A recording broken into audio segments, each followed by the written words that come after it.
هم الذين كفروا وصدوكم عن المسجد الحرام والهدي معكوفا أن يبلغ محله ولولا رجال مؤمنون ونساء مؤمنات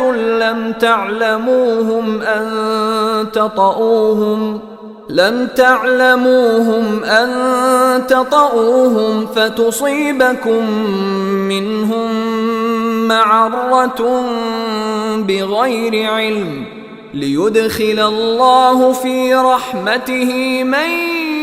يشاء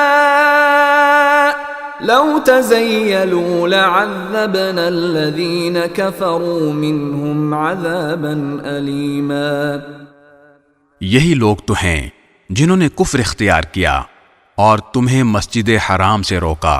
اور قربانی کے جانوروں کو جو ٹھہرے ہوئے کھڑے تھے اپنی جگہ پہنچنے سے روک دیا، اور اگر کچھ مسلمان مرد اور مسلمان عورتیں مکے میں نہ ہوتیں جن کے بارے میں تمہیں خبر بھی نہ ہوتی کہ تم انہیں پیس ڈالو گے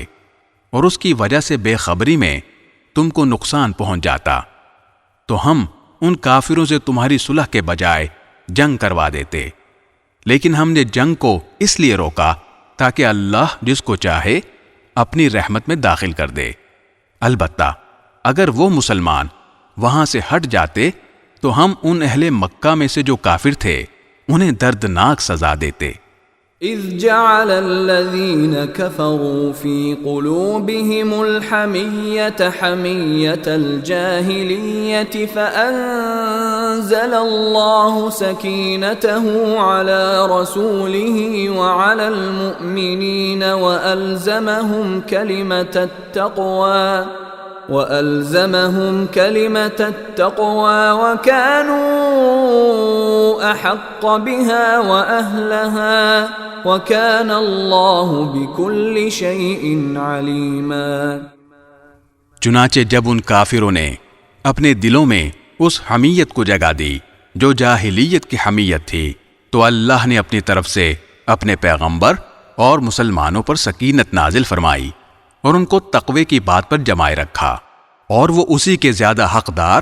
اور اس کے اہل تھے، اور اللہ ہر چیز کو خوب جاننے والا ہے۔